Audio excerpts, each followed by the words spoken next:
Hello and welcome to Pulmonology Read Aloud. This is Dr. Ansham, and today we are going to review the new guideline for GINA, which is Global Strategy for Asthma Management and Prevention.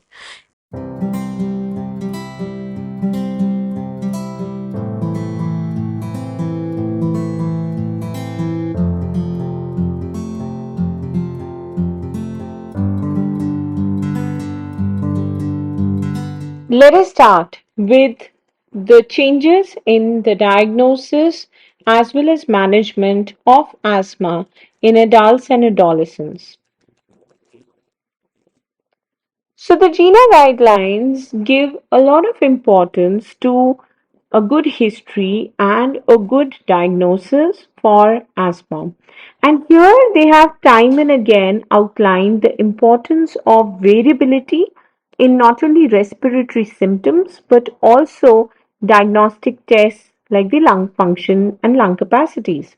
So, whenever we look at the initial diagnosis of asthma in adolescents and children above 6 years of age and adults alike, the variability of respiratory symptom is something that one must not forget. So, those features which are suggestive of asthma, which include our wheezing, breathlessness, chest tightness, or cough, may be variable. And what supports the diagnosis of asthma is that they are variable over time and they are variable in their intensity. They may be worse at night or early in the morning.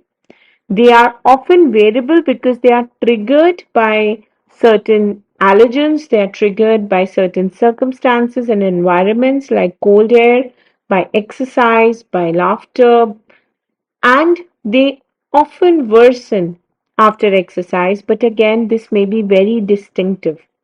Symptoms may appear or worsen or manifest after viral infections, and that's also one kind of history that one may present.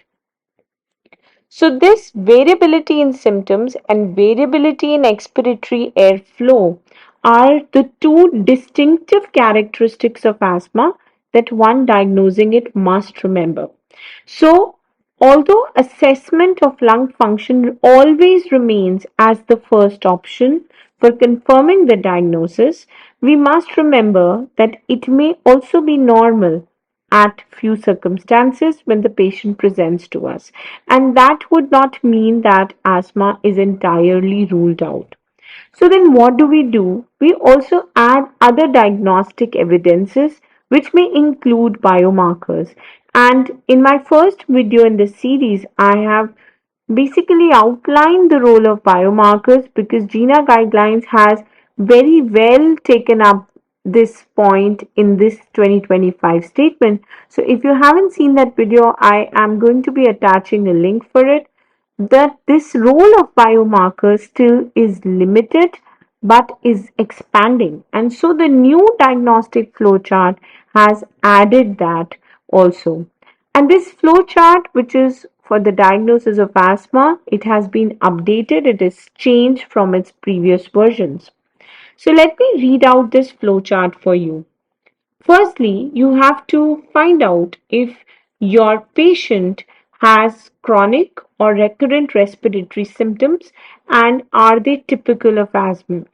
If these symptoms are typical of asthma, then as I said, we take a detailed history, we examine the patient and see if it supports our diagnosis. If it does, then looking at the spirometry or the peak expiratory flow is very, very important, as we all know. And when we do that, then we perform this lung function test, we look at bronchodilator responsiveness, and we say whether we have confirmed a variable expiratory airflow. If you have, then we treat the patient for asthma with inhaled corticosteroid containing treatment. Now, something which has not been mentioned in this flowchart and we may expect it to be coming up in future asthma management flowcharts would be like the role of oscillometry and role of other diagnostic tests. But what this flowchart this time has included is the consideration of biomarkers. So if your spirometry or PEF is not available, or you do not demonstrate a variability in expiratory airflow or confirm it through that, you can consider biomarkers as an add-on. And if the other diagnoses are unlikely, if your biomarkers are showing a high eosinophilia, a high FeNO level, then you can treat your patient empirically with ICS containing regimens and then review the response in 1 to 3 months and see if you have the spirometry or PEF available. If you have it, has it improved? And if it has not improved, then you need further evaluation. But suppose your patient is not having a variable expiratory airflow limitation on spirometry, then that doesn't end it there. You can repeat the test during symptoms or you can consider additional testing. Now, if your patient did not have a good history suggestive of asthma or a typical symptom profile, you look at alternative diagnosis and then treat them. And any time when your patient has uncontrolled symptoms, you manage him as an exacerbation. And if the patient is already taking ICS treatment when he comes to you, then he's probably a patient which is already treated. Then the pathway becomes a little different. So, how do you confirm this variable expiratory airflow limitation? One is the excessive variability in the expiratory lung function. Now, this could be a positive bronchodilator test, either with spirometry or peak expiratory flow, and a positive test or a variable test by means of the test being positive during symptoms or early morning, or there could be a variability in the form of the peak expiratory flow that the patient sees it at different times of the day, twice a day over 2 weeks. So, if your patient has this variability, the greater the variation, or the more events where you see this variability, you can make a confident diagnosis of asthma. If you're looking at positive bronchodilator reversibility, we know we can do it in spirometry, we can do it in peak expiratory flow. And what we do is we measure a change after 10 to 15 minutes of giving salbutamol or its equivalent and look at the pre-bronchodilator versus the bronchodilator changes.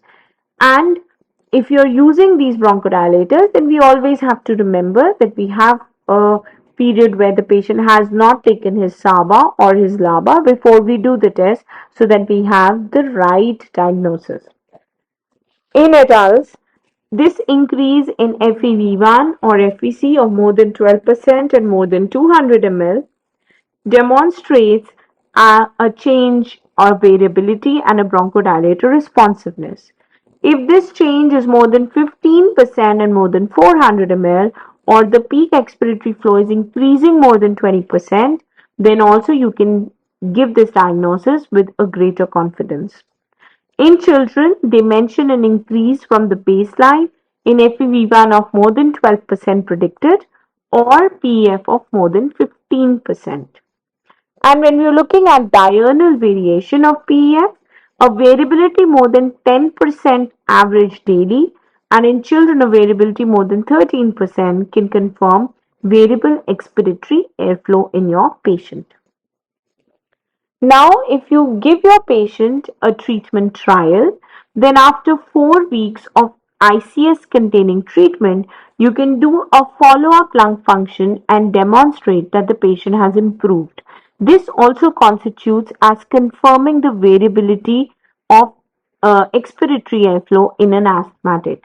So, here, if they had whatever baseline FEV1 was there, if there is again a good bronchodilator response with more than 12% and more than 200 ml, or PF by more than 20% after 4 weeks of daily ICS tracking containing treatment, you say that there is a variability of airflow and a positive response.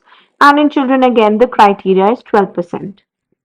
Another way of showing the variability of airflow impairment is a positive bronchial provocation test, where in adults you will have a fall from the baseline of FEV1 by more than 20% with standard dose of methaqualone or more than 15% with standardized hyperventilation, as in the EVH, or by hypertonic saline or mannitol challenge. If there is this much of fall from the FEV1, then you can say that the bronchial provocation test is positive. And if you do a standard exercise challenge test, the fall has to be more than 10% or 200 ml. The criteria in children remains same, more than 12% fall, or PF more than 15% fall after the challenge. Now, if you want to demonstrate excessive variability, you can also do it between visits. This has a good specificity but a poor sensitivity. So between two visits of the patient, you can repeat the spirometry. And again, if you get a variation in these two visits from 15%, 12%, and 200 ml, or 20% for PF, you can say that there is this variability. So there are various ways of means of showing expiratory airflow limitation and its variability, and the diagnosis depends on whether you have a variable symptom profile and a variability in the flow limitation. When we talk about other aids, then role of biomarkers, as I said, is very important. And here, if you don't have spirometry or PF, you can look at biomarkers like an elevated FeNO, which obviously will be less commonly available than a spirometry. But yet, if you have that, if the value is more than 50 parts per billion in adults, adolescents, and 35 in children, that's positive. And if you have blood eosinophilia above the reference range, it can support a diagnosis of T2 asthma. But remember, there are many causes of eosinophilia which you may have to look at. And however, if you don't have a high blood eosinophil or you don't have a high FeNO, that does not rule out asthma. So this is important. And we did discuss how eosinophilia and FeNO levels can vary with many factors. So always keep that in mind as well. Now let's look at the treatment flowchart or the step ladder of GINA guidelines for this year. Now, again, like previous years, the step ladder has been divided into track 1 and track 2. So, we start with track 1, which is the preferred controller and reliever, where even in the last few years, already the emphasis had been laid on how ICS formoterol or ICS LABA is the reliever and controller of choice because it reduces the risk of exacerbation, and that SABA reliever therapy is to be avoided. So, whenever the patient needs a reliever, it will be as needed low dose ICS formoterol or ICS LABA.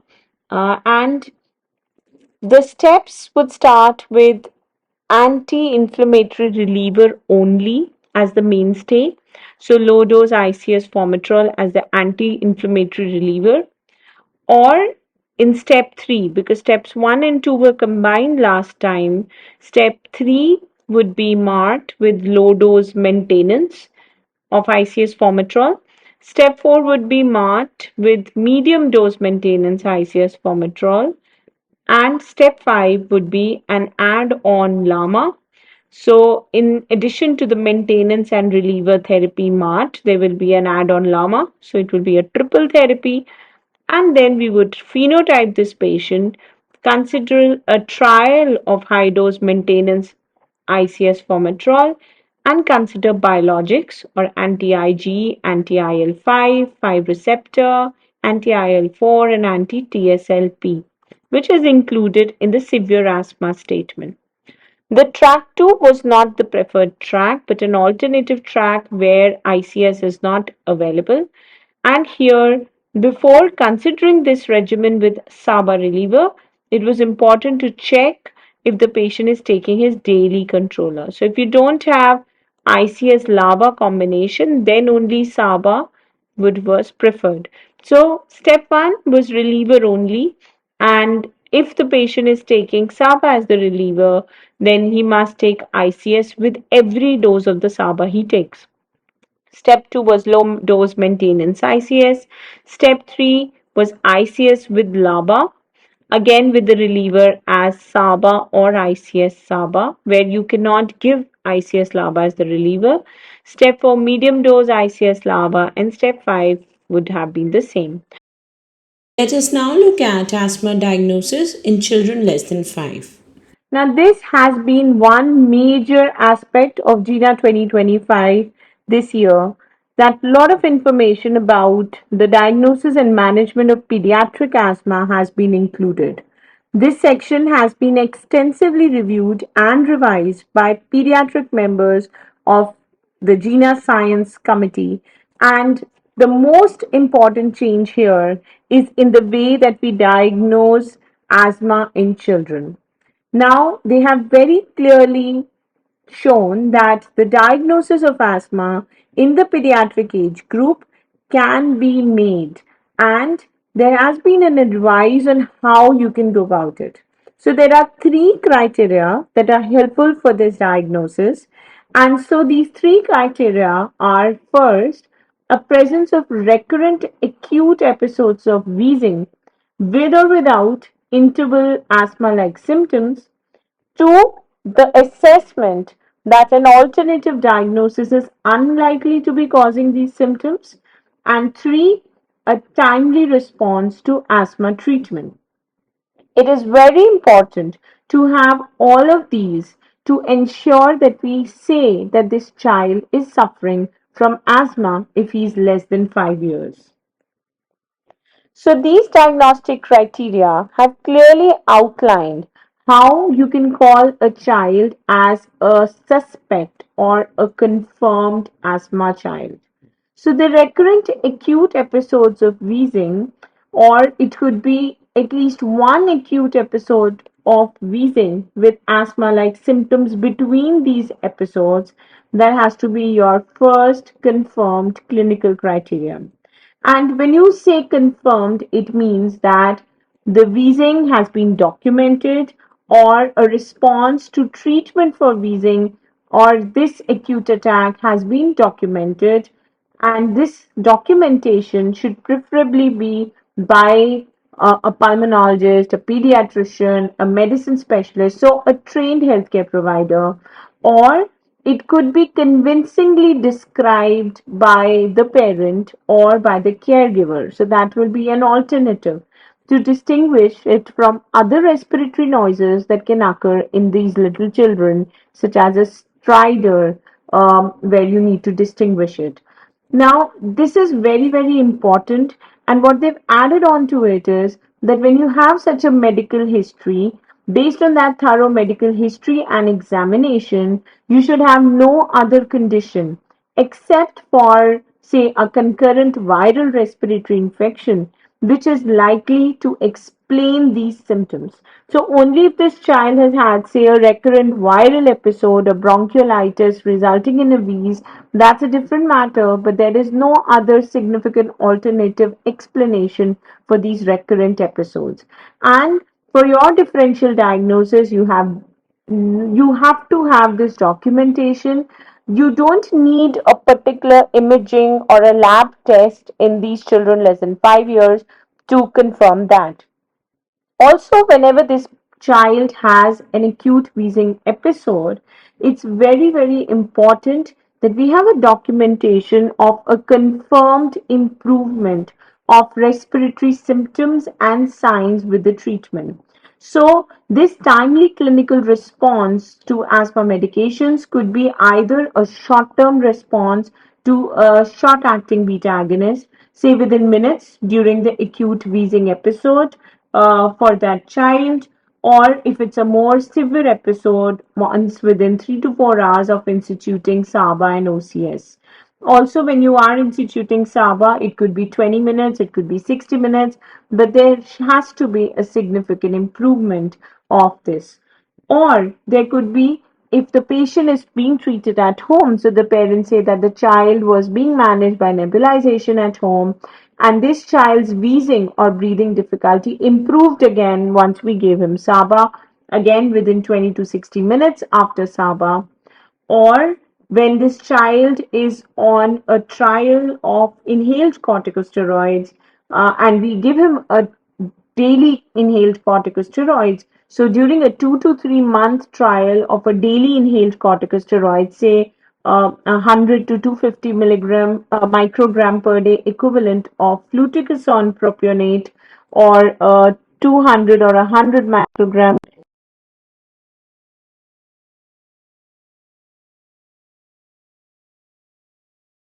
and SOS sub.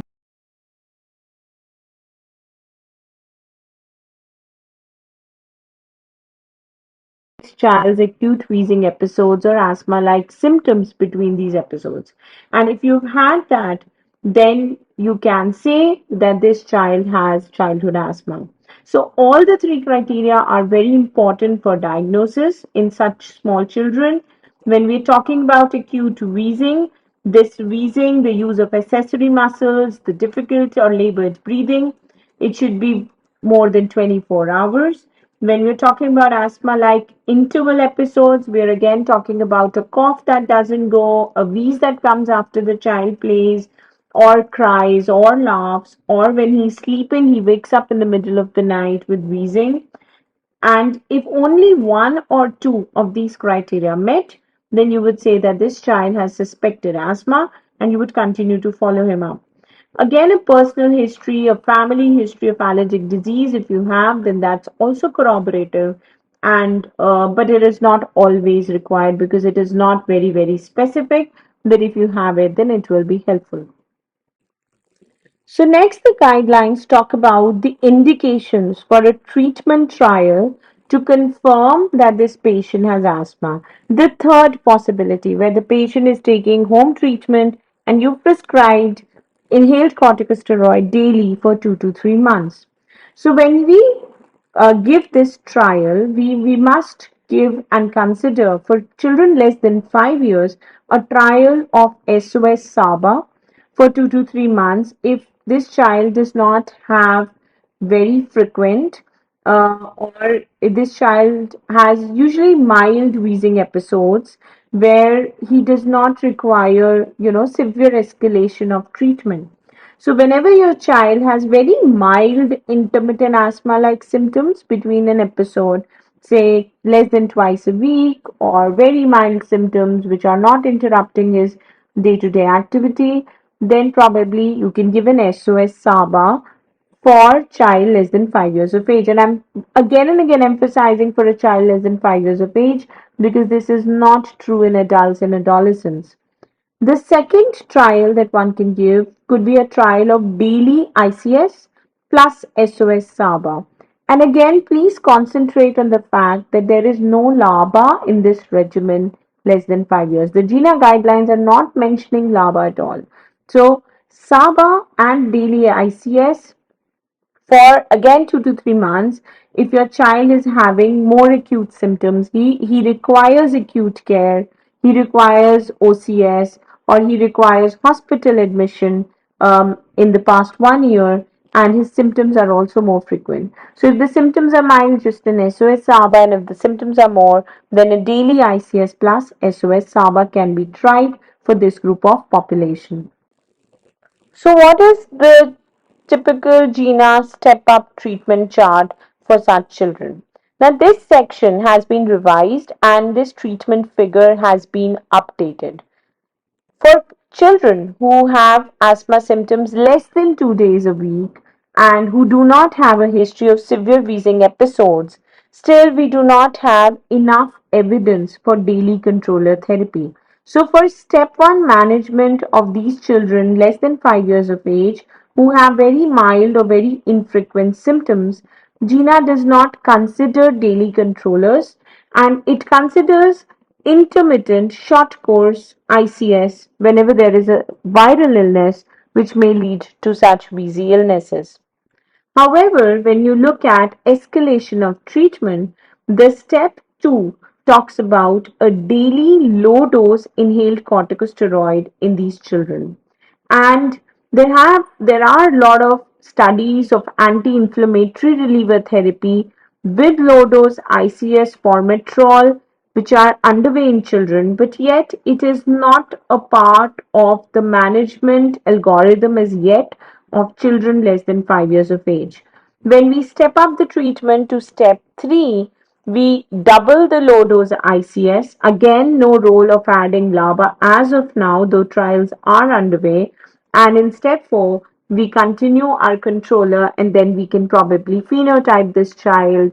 Also look at other factors, say allergic rhinitis, which are also contributory. All through, as needed, SABA can be given as a reliever in these children.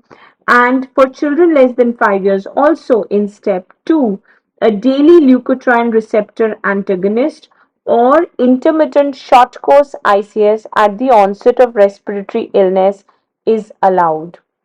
Now, if your child has intermittent acute viral induced wheezing episodes with no or minimal asthma symptoms in between, you can again give them intermittent short course ICS.